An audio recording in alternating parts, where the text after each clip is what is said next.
Hello everyone, welcome to Naira study. अब आप सब कैसे हैं? आई होप कि आप सभी अच्छे होंगे और अपनी स्टडी को कंटिन्यू कर रहे होंगे। फ्रेंड्स, आज के वीडियो लेक्चर में जो आपका गणित सब्जेक्ट हो जाता है उसके पवन सीरीज के बहुविकल्पी प्रश्नों की सीरीज को देखेंगे, जो आप लोगों के लिए मोस्ट इम्पॉर्टेंट है। सो वीडियो को बिल्कुल भी स्किप ना कीजिएगा और वीडियो को लास्ट तक ज़रूर देखिएगा। तो चलते हैं आज की सीरीज का फर्स्ट नंबर क्वेश्चन देख लेते हैं।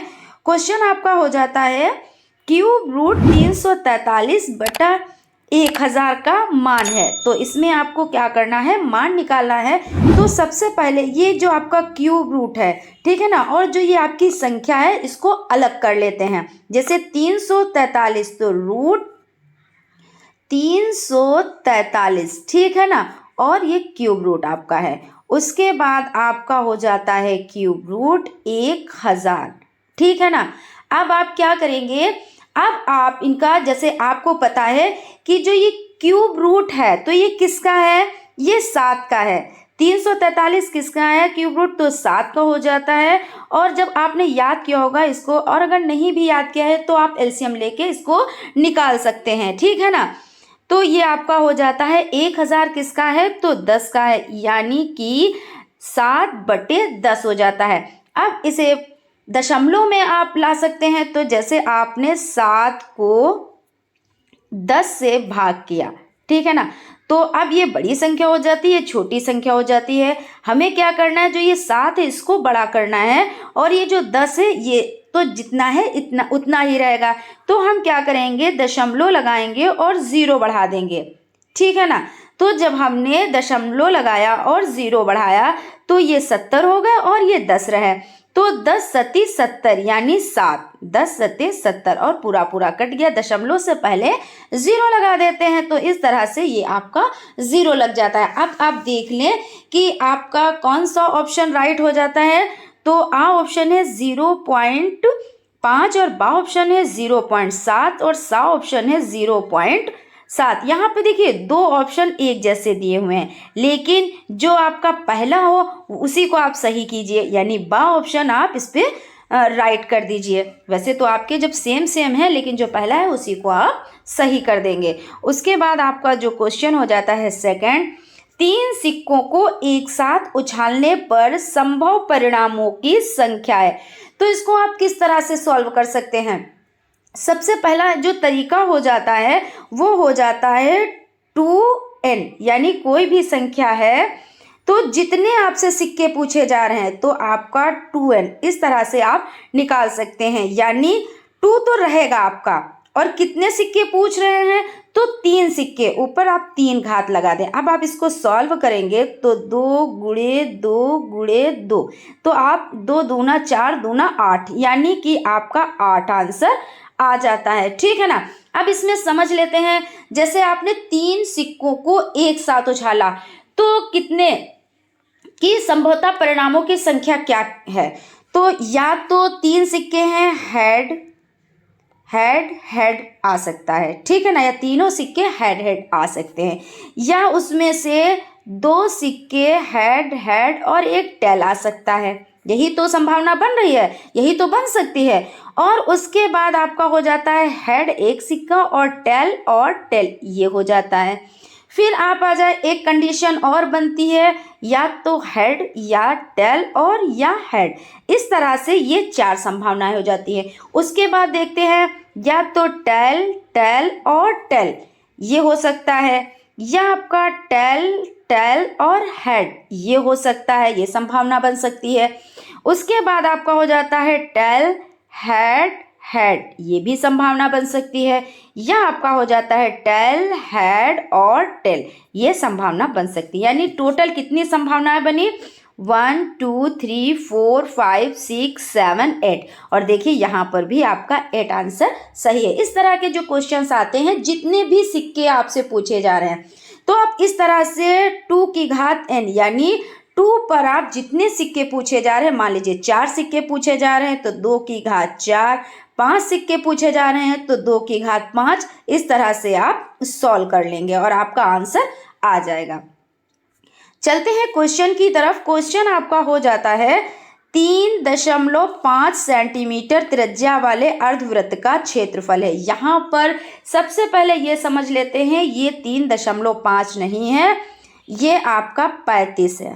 ठीक है ना, 35 से आप इसको सॉल्व करेंगे। तो आपका इसमें पूछ रहे हैं कि 35 सेंटीमीटर त्रिज्या वाले अर्धवृत्त का क्षेत्रफल। अर्धवृत्त यानी आपका ये वृत्त हो जाता है। ठीक है ना, ये गोला आपका हो जाता है। अगर आधे वृत्त की बात की जाए तो ये आपका आधा वृत्त, जिसको व्यास भी कहते हैं, है ना, तो ये आधा वृत्त हो जाता है। अब इसमें क्या कह रहे हैं, क्षेत्रफल आपको ज्ञात करना है। तो यहाँ पे आपका ये कितना है, तो 35 सेंटीमीटर। कितना हो जाता है, तो 35 सेंटीमीटर हो जाता है। और इसका सूत्र की अगर बात करें तो पाई आर स्क्वायर हो जाता है। और अर्धवृत्त तो आपका हो जाता है, अर्धवृत्त पाई आर स्क्वायर और अपॉन 2, यानी कि इसका आधा भाग हो जाता है ना, तो पाई आर स्क्वायर अपॉन 2। उसके बाद क्या करते हैं, जो आपका पाई है, इसका मतलब क्या होता है कि इसमें आपका क्या छिपा हुआ है, इनटू यानी गुणा छिपा हुआ है। तो पाई यहाँ पे आपका हो जाता है पाई गुणे, अब यहाँ पे स्क्वायर, आर पर स्क्वायर है और आर है कितना, यानी त्रिज्या कितनी है, तो 35 सेंटीमीटर। तो 35 गुणे 35, ठीक है ना। इस तरह से आपका ये आपकी इक्वेशन बन जाती है। और इंटू 2, है ना, नहीं अपॉन 2, यानी कि पाई इंटू 35 अपॉन 2, इस तरह से हो जाते हैं। अब हम इसका मान रख लेते हैं, ठीक है ना। तो पाई का मान कितना होता है, तो पाई का मान हो जाता है आपका 22/7 हो जाता है, इंटू तो 35, ये तो आपका पाई का मान हो गया, ठीक है ना। यहाँ पे थोड़ी सी जगह नहीं है, यहाँ पे आपका पाई का मान कितना हो जाता है, तो 22/7 हो जाता है, ठीक है ना। और उसके बाद आपका हो जाता है 35 गुणे 35, है ना, और अपॉन 2, इतना हो जाता है। अब आप देख ले, 7 एकम 7, 7 बचे 35, ये आपका कट गया। कोई सा भी एक आप एक 35 काट सकते हैं, है ना। और फिर उसके बाद ये 2 एकम 2 और 2 एकम 2, 2 एकम 2, ये आपके कट गए। अब आपका कितना बचा, तो यहाँ पे समझ लेते हैं, आपका हो जाता है 11 बचे 55 और ये 35। तो इस तरह से 55 बराबर 55 और आपका कितना हो जाता है 35, ये आपका, और आप इसको गुणा करेंगे तो आपका आंसर निकल कर आएगा 1925।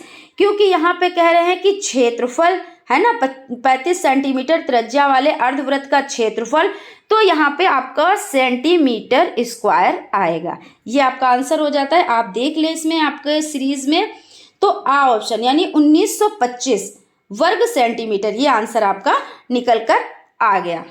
अब हम लोग चलते हैं नेक्स्ट क्वेश्चन की तरफ। क्वेश्चन है tan 60 degree upon sec 90 degree का मान है।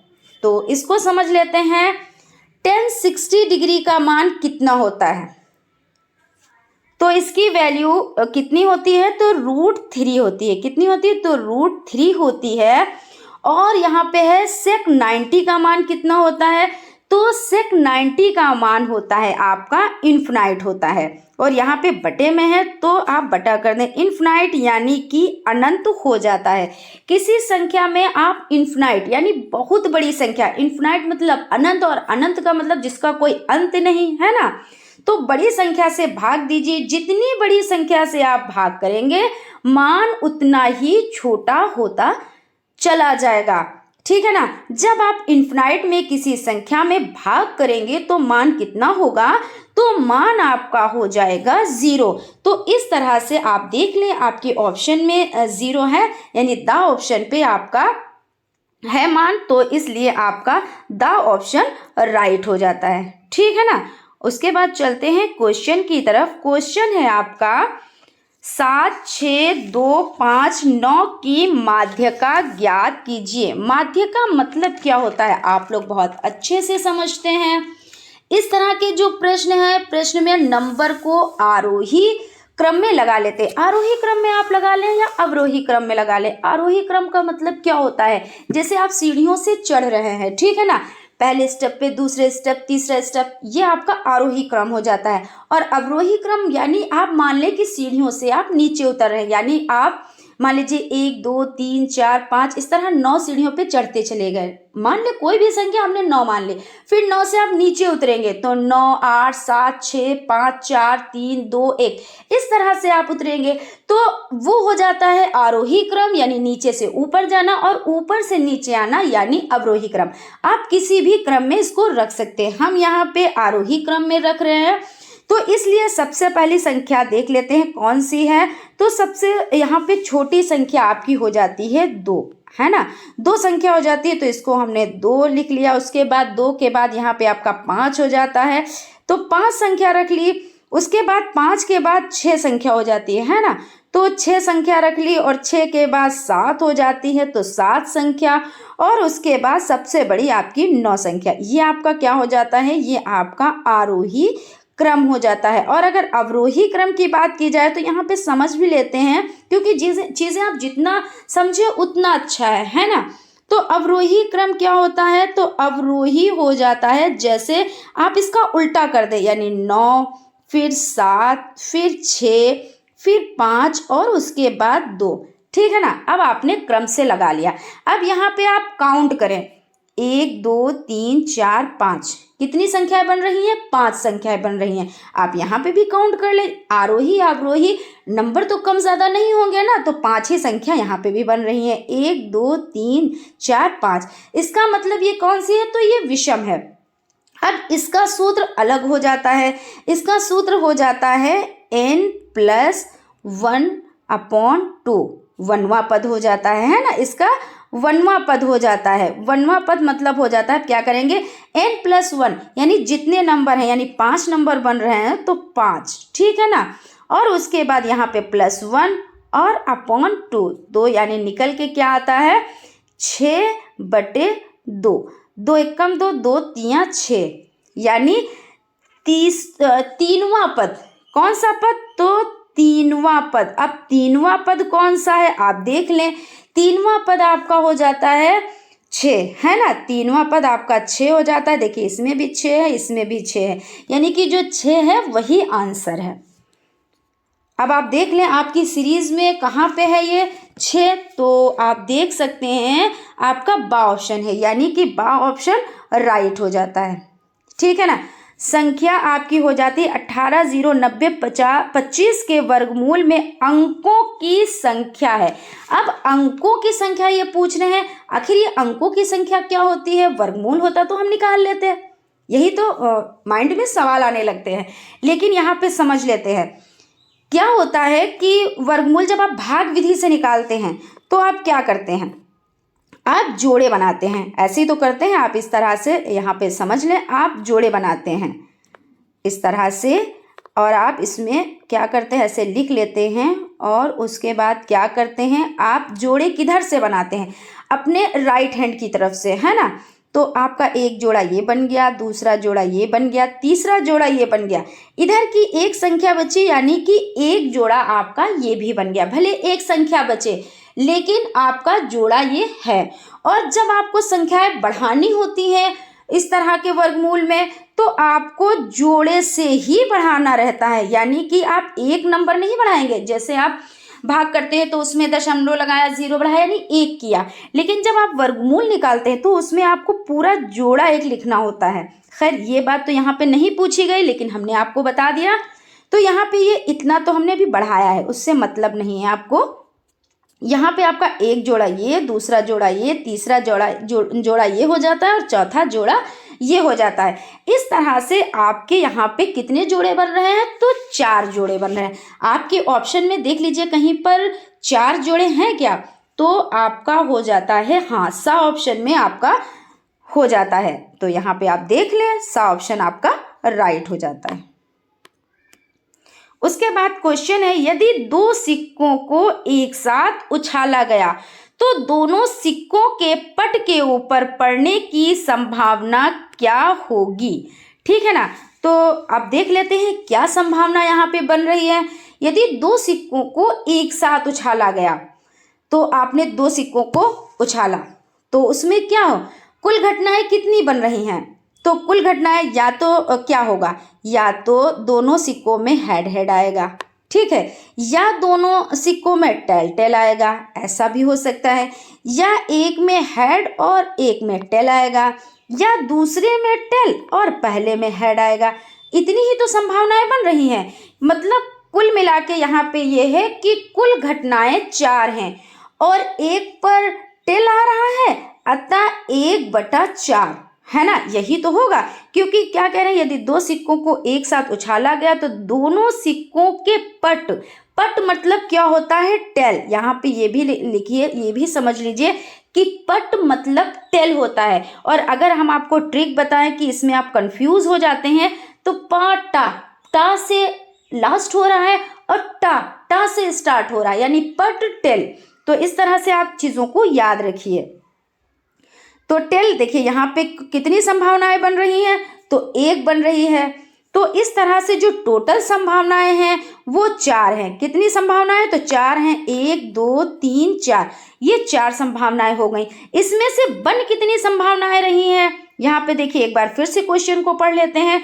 यदि 2 सिक्कों को एक साथ उछाला गया तो दोनों सिक्कों के पट के ऊपर पड़ने की संभावना क्या है, तो दोनों सिक्के पट में हो तो एक ही तो संभावना बन रही, यानी 4 ये 1/4 आपका आंसर सही हो जाता है। अब आप यहाँ पे देख ले कि यहाँ पे ऐसा कोई ऑप्शन है, तो ये देखिए आ ऑप्शन में आपका हो जाता है 1/4, ये आपका राइट हो जाता है। आई होप आप लोगों को सेशन अच्छा लग रहा होगा। अगर सेशन अच्छा लग रहा है तो प्लीज़ एक लाइक ज़रूर करें, और अगर अभी तक आप लोगों ने चैनल को सब्सक्राइब नहीं किया है तो प्लीज़ सब्सक्राइब कर लें और बेल आइकन को भी ज़रूर प्रेस कर लें, जिससे कोई भी नोटिफिकेशन हो वो आप तक पहुंच सके। अब आपका क्वेश्चन हो जाता है, क्वेश्चन है यदि लंबवृत्तीय बेलन तथा लंबवृत्तीय शंकु के आधार की त्रिज्या तथा ऊंचाई समान हो तो उनके आयतनों का अनुपात होगा। तो यहाँ पे समझ लेते हैं आयतन, है ना। तो पहले थोड़ा सा हम लोग ग्राफ से समझते हैं, उसके बाद हम लोग समझते हैं। तो आपका हो जाता है, जैसे क्या यहाँ पे कह रहे हैं कि एक लंबवृत्तीय बेलन तथा लंबवृत्तीय शंकु, तो आप इस तरह से इसको कर सकते हैं। यहाँ पे आपका लंबवृत्तीय बेलन ये हो जाता है और जिसकी ये हाइट हो जाती है, क्या हो जाती है, ये हाइट हो जाती है। और क्या कह रहे हैं, लंबवृत्तीय शंकु, शंकु क्या, जैसे जो बर्थडे पे जो टोपी पहनी जाती है वो शंकु के ही आकार की तो होती है, तो इस तरह से आपका ये शंकु हो जाता है और इसकी ये हाइट हो जाती है ना। और इसमें ये आपकी आर यानी त्रिज्या हो जाती है और यहाँ पे इसका ये आर यानी त्रिज्या। अब जो आपका ये हो जाता है यानी कि लंबवृत्तीय बेलन, इसका आयतन की बात कर लें, आयतन यानी वी से डिनोट किया जाता है, तो पाई आर स्क्वायर एच हो जाता है। और जो आपका शंकु हो जाता है तो ये हो जाता है वी बराबर 1/3 पाई आर स्क्वायर एच, ये इस तरह से हो जाता है। जब अनुपात में क्वेश्चन पूछा तो ऑप्शन के अनुपात में देना चाहिए, है ना, यही चीज़ तो है। अनुपात में पूछा है तो अभी अनुपात की बात करेंगे, पहले इसको समझेंगे तभी तो कर पाएंगे ना। तो ये जो आपका हो जाता है कि लंबवृत्तीय बेलन तथा लंबवृत्तीय शंकु, तो बेलन का हो जाता है सूत्र आपका पाई आर स्क्वायर एच और शंकु का हो जाता है आयतन बराबर 1/3 पाई आर स्क्वायर एच। अब यहाँ पे समझ लेते हैं, एक को V1 मान लें और दूसरे को क्या मानेंगे, पहले को आप V1 मान लें, ठीक है ना, और दूसरे को आप क्या मानेंगे, V2 यहाँ पे मान लेंगे। अब V1 और V2 यानी पाई आर स्क्वायर एच, देखिए यहाँ पे समझ लेते हैं, बराबर पाई आर स्क्वायर एच, ठीक है ना। तो ये किसका हो जाता है, ये आपका बेलन का हो जाता है। और शंकु का कौन सा हो जाता है, तो 1/3 पाई आर स्क्वायर एच, ये हो जाता है, ठीक है ना। तो अब क्या है, पाई आर स्क्वायर एच और पाई आर स्क्वायर एच ये दोनों कट जाते हैं, यानी इक्कम कट गए। अब यहाँ पे बचा कितना, तो 1/3 बराबर 1/3, ये आपका बच गया। और उसके बाद आप ये यहाँ पे 1 है क्योंकि इक्कम बार कटा, तो यहाँ से आप इसको गुणा कर देंगे तो कितना आ जाएगा, एक का 3 से गुणा होने हो जाएगा तो 3/1 कितना हो जाएगा, तो 3/1 और उसके बाद यहाँ पे थोड़ी जगह नहीं, यहाँ पे कर लेते हैं, तो 3/1 यानी 3:1 हो जाता है। अब यहाँ पे आपके ऑप्शन में क्या है वो चीज़ देख लेते हैं। यहाँ पे कितना आया है, 3:1 यानी 3:1 आंसर आया है। तो 3:1 तो कहीं पे नहीं है लेकिन 3 है, तो यही आपका आंसर राइट हो जाता है ना, 3:1। अब यहाँ पे सिर्फ 3 है, तो वैसे अगर होता तो अनुपात 1 यहाँ पे होता। इस तरह से सब में अनुपात लगे होते हैं ना कुछ संख्याएं लिखी होती है, लेकिन ऐसा नहीं है। फिर भी आपका जो है बा ऑप्शन ये राइट हो जाता है। उसके बाद आपका क्वेश्चन हो जाता है sine square 45 degree plus cos square 30 degree का मान होगा। अब इसमें समझ लेते हैं, जो आपका साइन स्क्वायर 45 डिग्री है इसका मान क्या होता है। तो यहाँ पे देखिए साइन स्क्वायर 45 डिग्री बराबर कितना होता है, तो 1/√2 और यहाँ पे स्क्वायर है तो स्क्वायर लगा देंगे। उसके बाद आपका कितना हो जाता है यहाँ पे कॉस, तो कॉस स्क्वायर 30 डिग्री यानी 30 डिग्री बराबर इसका मान कितना होता है, तो √3/2 ये हो जाता है, स्क्वायर है तो स्क्वायर लगा देंगे। अब इसको सॉल्व करेंगे तो सबसे पहले क्या करेंगे, 1/√2 और स्क्वायर, ठीक, प्लस आपका हो जाएगा √3/2 और स्क्वायर, ठीक है ना। तो बराबर आपका 1/2 कितना, 1/2 प्लस 3/4 यहाँ पे आपका ये हो गया। अब क्या करेंगे, अब इनके एलसीएम लेंगे और हर को बराबर करेंगे। तो एलसीएम आप लोग लेना जानते हैं कैसे लिया जाता है, कैसे हर बराबर किए जाते हैं, लेकिन फिर भी हम आपको बता रहे हैं, ठीक है ना। तो सबसे पहले क्या करेंगे, जो आपकी संख्या हो जाती है यानी 1/2 प्लस 3/4, 1/2 प्लस 3/4 इसको क्या करेंगे, सबसे पहले एलसीएम लेंगे तो 2 और 4, 2 एकम 2, 2 दूना 4, ठीक है ना। फिर 2 एकम 2 यानी कितना निकल कर आया, 2 दूना 4, आपका ये 4 निकल कर आया।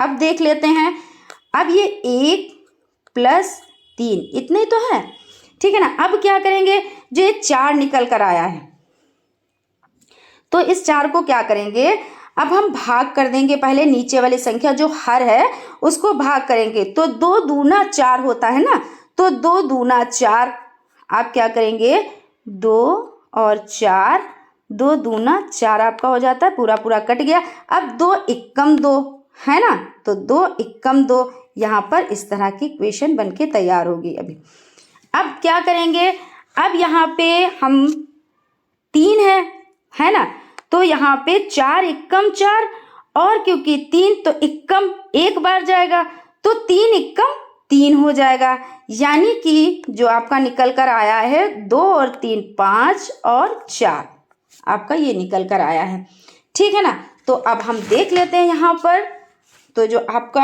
आंसर हो जाता है उसको समझ लेते हैं। आपका क्वेश्चन नंबर कितना है यहाँ पे, 5/4। ये देखिए आपका यहाँ पे इसमें आप देख सकते हैं जो आपका ऑप्शन 5/4 है ना, तो वही आपका आंसर निकल के आ गया, यानी कि सा ऑप्शन आपका राइट हो जाता है। उसके बाद क्वेश्चन है आपका, यदि किसी वर्ग की लंबाई और चौड़ाई दोनों को 50% बढ़ा दी जाए तो वर्ग का क्षेत्रफल कितने गुना बढ़ जाएगा।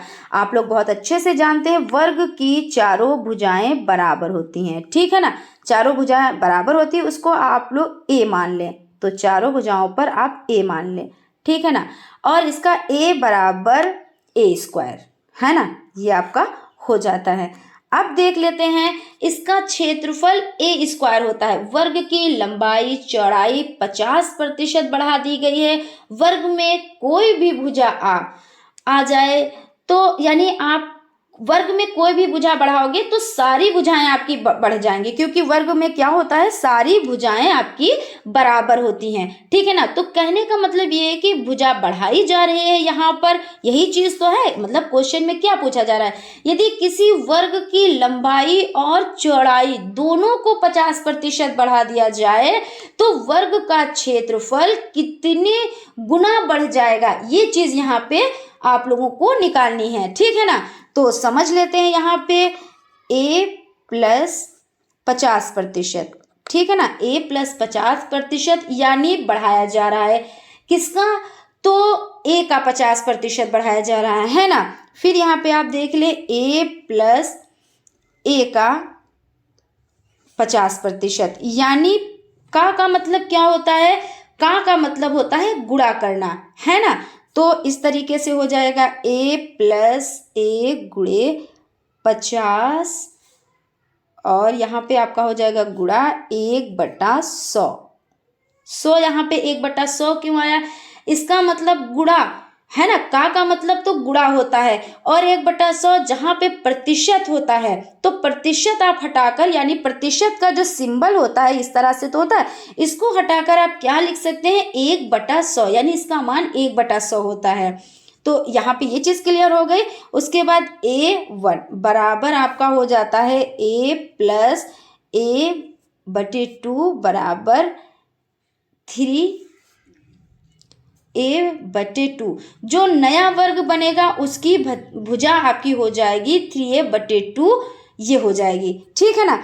अब यहाँ पे इसका क्षेत्रफल क्या होगा, अगर इसके क्षेत्रफल को a1 है ना, a1 तो a2 का जो क्षेत्रफल होगा वो भी तो भुजा का स्क्वायर होगा ना, क्योंकि आपने a1 माना फिर उसके बाद a2 माना, तो a1 और a2। अब क्या है, a2 का जो क्षेत्रफल होगा वो भी भुजा का स्क्वायर होगा, यानी a का स्क्वायर और इसकी वैल्यू, तो a का स्क्वायर और इसकी वैल्यू क्या होगी, तो यहाँ पे समझ लेते हैं 3a²/2। यहाँ पे आपका स्क्वायर यहाँ पे हो गया।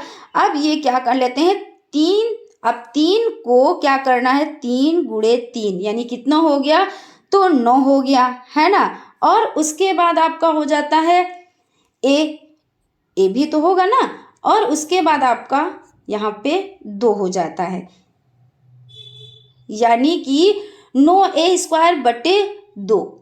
अब यहाँ पे समझ लेते हैं a1 बराबर a2 जो पहला था, और जो a2 निकाला वो कितना निकाला, तो a2 आपका हो जाता है 9a²/4 हो जाता है। अब देखिए, अब प्रश्न में ये पूछ रहा है कि कितना गुना हो जाएगा, है ना। प्रश्न में यही तो पूछा जा रहा है कि कितना गुना हो जाएगा, यानी वर्ग का क्षेत्रफल कितने गुना बढ़ जाएगा। इसके लिए अब आप क्या करें, बाद वाले क्षेत्रफल का पहले वाले क्षेत्रफल से भाग कर देंगे। जो बाद वाला क्षेत्रफल है और पहले यानी a2/a1, यहाँ पे समझ लेते हैं a2/a1, ठीक है ना, बराबर a2 आपका कितना था, तो 9a और स्क्वायर आपका इतने तो था, और आपका हो जाता है a1 कितना था, तो a² था, तो बराबर आपका कितना हो जाता है। अब यहाँ पे समझ लें, a² और a² तो आपका कट गया, a² और a² आपका कट गया है, और यहाँ पे बचा कितना है, तो 9/4 यहाँ पे है ना, 9/4, यहाँ पे थोड़ी सी मिस्टेक हो गई थी, a²/4 और a², यानी कि आपका जो आंसर निकल कर आ रहा है वो आपका हो जाता है 9/4। इस तरह से आपका आंसर निकल कर आ रहा है। ठीक है ना। तो आई होप आप लोगों को अच्छे से समझ में आ रहा होगा। अब यहाँ पे देख लें 9/4 किस ऑप्शन में है आपका, तो 9/4 आप देख लें 9/4 यानी आ ऑप्शन आपका राइट हो जाता है। निम्नलिखित में से कौन सी परिमेय संख्या 3/5 और 4/5 के मध्य नहीं आती हैं। यहाँ पे क्या कह रहे हैं, निम्नलिखित में से कौन सी परिमेय संख्या 3/5 और 4/5 के यानी बीच में नहीं आती हैं। इसको समझने के लिए क्या करेंगे, इसको समझने के लिए 3/5 का मान दशमलव में निकालते हैं। तो सबसे पहले क्या करेंगे, 3/5 का मान दशमलव में निकाल लेंगे। तो किस तरह से निकालेंगे, 3 और यहाँ पे आपका हो जाता है 5। आप लोग अच्छे से जानते हैं बड़ी संख्या छोटी संख्या, तो क्या करेंगे, दशमलव लगाएंगे, 0 बढ़ाएंगे, 5 का 30 हो जाता है, ठीक है ना, 30 हो जाता है। यहाँ पे कुछ भी नहीं बचता है, यहाँ पे 0 लगा देते हैं ना, तो 0 60 हो जाता है। उसके बाद क्या करेंगे, जो आपका हो जाता है यानी कि यहाँ पे समझ लें निम्न में से कौन सी संख्या परिमेय, 3/5 का हमने निकाल लिया, तो आपका कितना निकल कर आया है, 0.60। उसके बाद क्या करेंगे, 4/5, 4/5 को क्या करेंगे, 4/5 को भी इसमें इसको भी निकाल लेते हैं। तो आपका हो जाता है, क्योंकि 4 ऊपर संख्या रखी हुई है, तो इस तरह से। अब देखिए ये फिर से छोटी संख्या, अब क्या करेंगे, दशमलव लगाएंगे, 0 बढ़ाएंगे, पूरा पूरा कट जाएगा, 5 8 40 यानी 8 बार में कट गया, ठीक है ना, कट गया। अब यहाँ पे क्या बचा, कुछ भी नहीं बचा, यहाँ पे 0 0 0 5 0 0। तो इस तरह से ये 0.80 यहाँ पे हो गया, यहाँ पे 0.60 यहाँ पे हो गया। अब इन्हीं भिन्नों में देख लेते हैं, जिसका मान 0.6 से 0.8 के बीच में है, तो वो भिन्न जो होंगी वो परिमेय संख्याएं इन भिन्नों के यानी इन भिन्नों के बीच में आएंगी, जिसका मान जो हो जाएगा वो 0.06 यानी 0.60 से कम होगा, या क्या होगा, 0.8 यानी 0.80 से ज़्यादा होगा। वो इन दोनों के बीच में वो परिमेय संख्या नहीं आएंगी। यानी यहाँ पे आपका जो ऑप्शन में दिए हैं कि यहाँ पे आप समझ लें, यहाँ पे ऑप्शन में देखिए क्या क्या दिए हुए हैं। तो यहाँ पे आपका हो जाता है 7/10, है ना। तो 7/10 अगर आप इसको करेंगे तो इसमें ये आ रहा है ना 0.63 भी। अब ये 0.63 का भी आप देख लें, यहाँ पे आपका है क्या,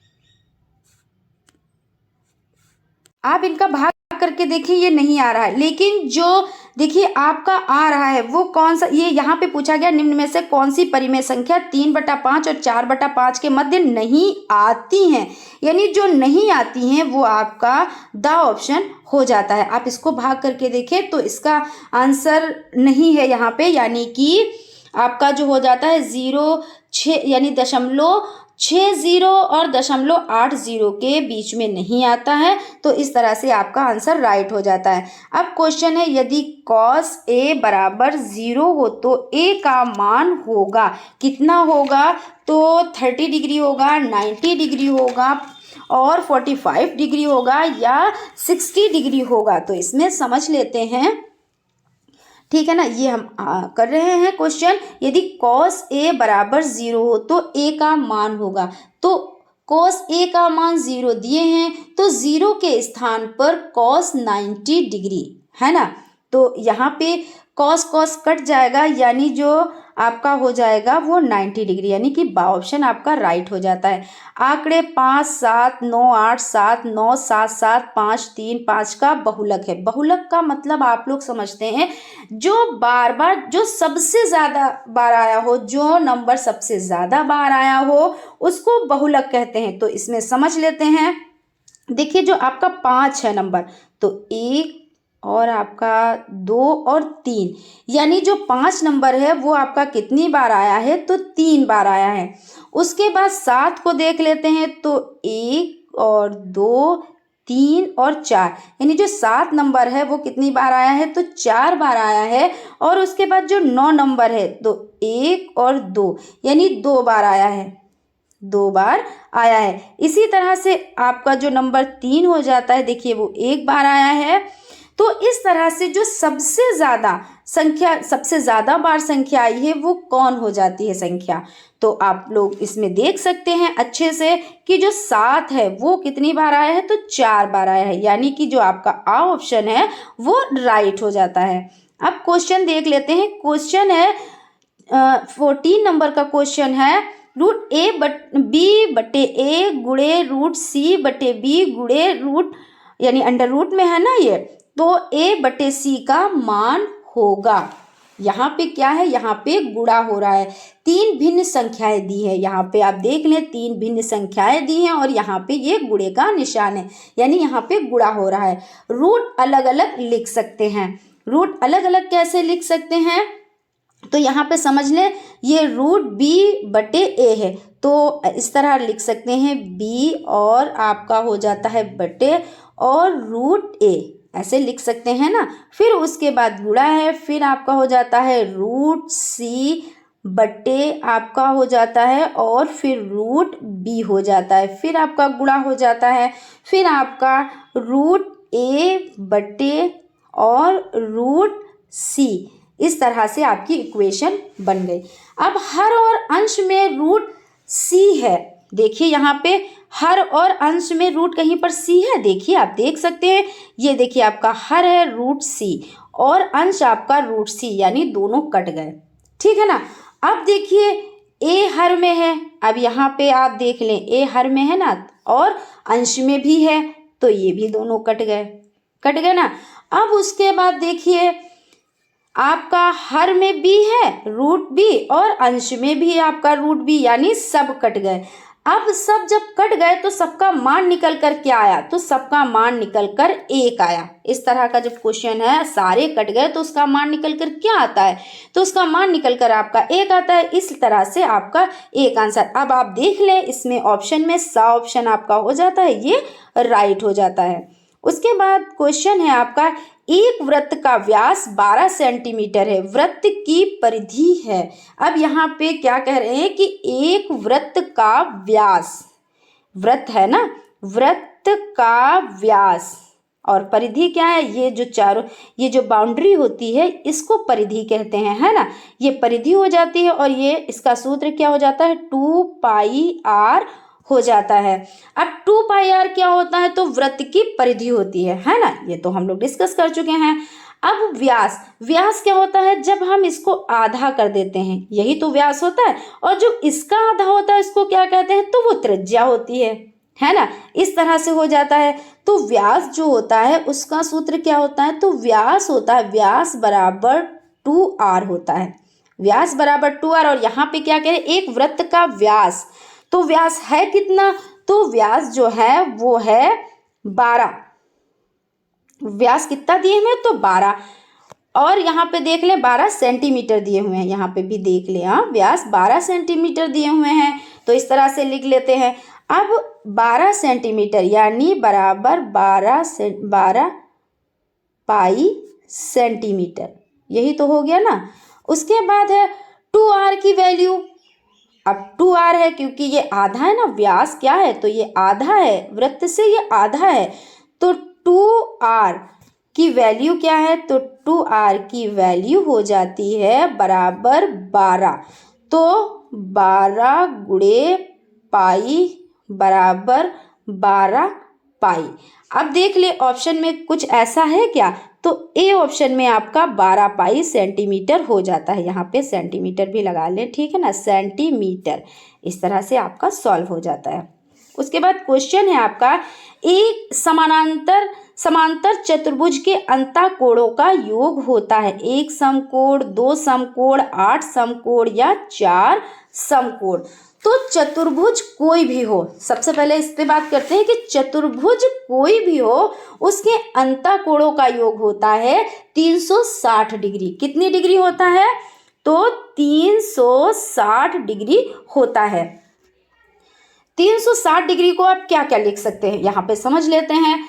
तो 360 डिग्री को हम 4 गुणे 90, है ना, और लिख सकते हैं 4 गुणे 90 को क्या लिख सकते हैं, तो 4 गुणे समकोण, 4 गुणे समकोण, क्योंकि समकोण कितने डिग्री का होता है तो 90 का होता है, तो 4 गुणे समकोण। तो इस तरह से समांतर चतुर्भुज के अंतःकोणों का योग जो होता है वो 4 समकोण। और आपके ऑप्शन में दिए हुए 1 समकोण, 2 समकोण, 8 समकोण या 4 समकोण, तो आपका 4 समकोण यानी द ऑप्शन राइट हो जाता है। परिमेय संख्या -32 बटे -100 का सरलतम रूप है।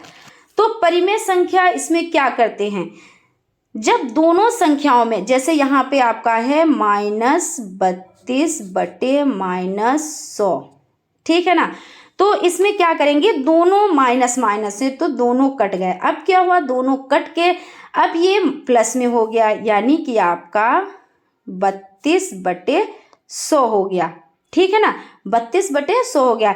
इसको इस तरह से लिख सकते हैं, इस तरह से लिख सकते हैं, है ना। अब क्या करेंगे, दोनों को काट देंगे। अब ये किससे कटेगा, तो 4 से कट सकता है, 2 से भी कट सकता है, तो हम 4 से काट देते हैं। 4 और 8 32, यानी 8 बार में कटा, और 4 दूना 8, और यहाँ पे 2 बच्चे, 4 पंजे 20, यानी 8 बटे 25 आपका आंसर निकल कर आ जाता है। क्योंकि अब ये कट नहीं सकता, तो ये आपका आंसर निकल कर आ जाता है। अब देख लें आपका इसमें आंसर है कहीं पर ऐसा क्या, तो 8 बटे 25, यानी कि आपका जो सा ऑप्शन है वो आपका राइट हो जाता है। क्वेश्चन है 0.000001 का घनमूल निकालें, है ना। इसका घनमूल निकालना है। घनमूल यानी क्या होता है, किसी चीज को 3 बार, जैसे, है ना, तो घनमूल वही तो होता है। तो इसको समझ लेते हैं। तो सबसे पहले हम इसको यहाँ पे लिख लेते हैं। 0 पॉइंट कितने टाइम है 0, तो 5 टाइम, 1 2 3 4 5, और यहाँ पे 1 है। अब अगर हम इसको सॉल्व करें तो इस तरह से कर सकते हैं। देखिए यहाँ पे दशमलव हटाया तो 1 लिखा, फिर उसके बाद जितने नंबर होते हैं उतने 0 लगा देते हैं। तो यहाँ पे कितने नंबर हैं, 1 2 3 4 5 6, यहाँ पे 6 हैं तो 6 0 लगा देंगे, 2 2 4 2 6, इस तरह हो गया। अब जो आपका बन के आया इक्वेशन, कहते हैं कि 0 अगर 1 के बाद कितने भी हों वो नहीं मान, उसका मतलब 1 ही होता है। और अगर इधर 0 होते तो जितने 0 होंगे 10 गुना बढ़ता जाता है ना उसका, तो ये हो जाता है। तो अब हम समझ लेते हैं, यहाँ पे 1 बचा, और उसके बाद यहाँ पे आपका हो जाता है 2 4 6, यानी 1 और 6 0 आपके हो जाते हैं, ठीक है ना। तो इस तरह से अब आप इसमें देखें अब क्या करना है, तो यहाँ पर ये आपका हो जाता है ना। अब क्या करेंगे, 0.0000001 गुणे 10 की घात 6 बटे आपका हो जाता है 10 की घात 6 बराबर 1.0 बटे 6 की 10 की पावर 6, ठीक है ना। अब यहाँ पर आप समझ लें बराबर इसी तरह तो है ना, तो 1 बटा 1 1 2 3 4 5 6 6 0। अब क्या करेंगे, क्यूब रूट और 1, और इसको हम लिख लेंगे बटा 10 की पावर 6, यानी 1 बटा 10 की पावर 2, और आपका हो जाता है 1 बटा 100, और आप इस तरह से भी लिख सकते हैं 0.01, ठीक है ना। तो ये आपका आंसर निकल कर आ गया। अब आप देख लें इस तरह का ऑप्शन कहीं पर है क्या, तो आपका 0.01, यानी कि आपका जो बा ऑप्शन है वो राइट हो जाता है, 0.01। अब देख लेते हैं समीकरण 3x बराबर 6 और 4x प्लस वाई बराबर 14 के हल में y का मान है। यहाँ पर क्या है, इसमें 2 समीकरण दिए हुए हैं। कितने, तो देखिए यहाँ पे 2 समीकरण दिए हुए हैं। एक समीकरण में सिर्फ x ही है, अब यहाँ पे क्या है, सिर्फ x ही तो है, और दूसरे में y भी है। इसमें x भी दिए हुए हैं और y भी दिए हुए हैं। दूसरे समीकरण में x y दोनों हैं। y का मान पूछ रहे हैं ये, तो देख लेते हैं y का मान। तो सबसे पहले हम पहला समीकरण इसको हम उतार लेते हैं ना, यहाँ पे हम लिख लेते हैं। तो 3x बराबर 6।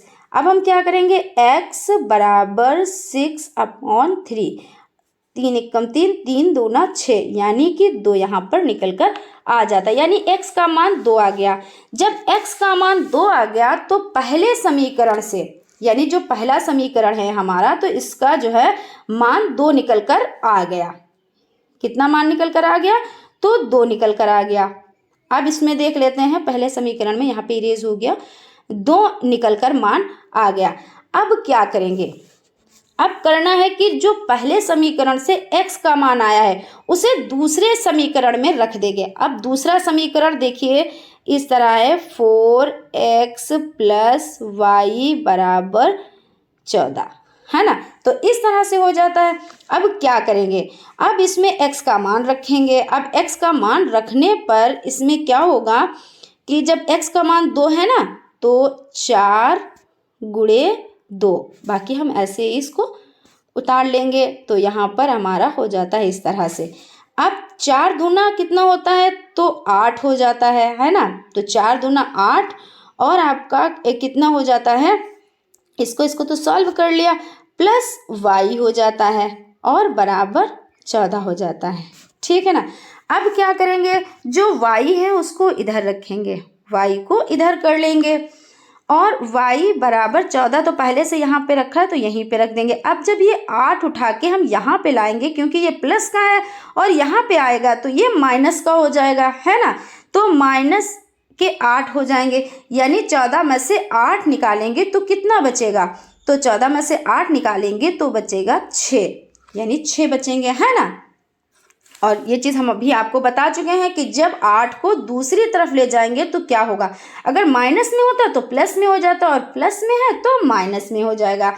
तो इस तरह से यहाँ पे जो आंसर निकल कर आया है वो आपका 6 हो जाता है। अब इसमें देख लें कि 6 कहीं पे ऑप्शन है, हाँ, आ में आपका 6 ऑप्शन है, इसलिए आपका आ ऑप्शन राइट हो जाता है। आज की सीरीज का लास्ट क्वेश्चन देख लेते हैं। साइन 60 डिग्री बटा कॉस 30 डिग्री का मान है। तो साइन 60 डिग्री, और हाँ एक चीज़ बताना चाहेंगे कि जो ये आपकी साइन, कॉस, टेन, कॉसेक, सेक, कॉट, ये सब इनका मान आप लोगों को अच्छे से याद करना है, ठीक है ना। तो इसकी पूरी चार्ट हम आप लोगों को बता देंगे, और याद कैसे करना है ट्रिक वाइज आप लोगों को ये चीज़ बता देंगे, क्योंकि इसमें बड़ी कंफ्यूजन होती है। जब याद करो तो ऐसा लगता है याद हो गया, और उसके बाद ऐसा लगता है सब भूल गए, है ना। तो ट्रिक से आप चीज़ों को याद करेंगे तो आपको अच्छे से याद हो जाएगा, और बहुत ज़रूरी भी है क्योंकि इस तरह के क्वेश्चंस बनते हैं, है ना। तो साइन 60 डिग्री बटे कॉस 30 डिग्री का मान कितना है, तो साइन 60 डिग्री का भी मान आपका हो जाता है साइन 60 डिग्री। 60 डिग्री यहाँ पे लिख लेते हैं, 60 डिग्री, और बटे आपका हो जाता है कॉस 30 डिग्री। इनके मान कितने हो जाते हैं, तो साइन 60 डिग्री का मान होता है √3/2 होता है, और कॉस 30 का मान भी आपका होता है √3/2, यानी कि यहाँ पे साइन 60 का मान भी √3/2 और कॉस 30 का मान भी √3/2 होता है। इस तरह से ये दोनों कट जाते हैं, और आपका जो आंसर निकल कर आता है वो कितना आता है, तो वो 1 निकल कर आता है, ठीक है ना। तो इस तरह से ये आपकी सीरीज आज की कंप्लीट हो जाती है। आई होप आप लोगों को चीज़ें समझ में आई होंगी। अगर कहीं पर भी कोई डाउट है, कोई कन्फ्यूज़न है, कोई चीज़ समझ में नहीं आ रही है या नहीं आई है, तो प्लीज़ आप लोग कमेंट बॉक्स में कमेंट करें, हम उसका रिप्लाई आप लोगों को ज़रूर से ज़रूर देंगे। तो फ्रेंड्स, मिलते हैं नेक्स्ट क्लास में, तब तक आप लोग अपना ख्याल रखें और स्टडी को कंटिन्यू करें। Thank you.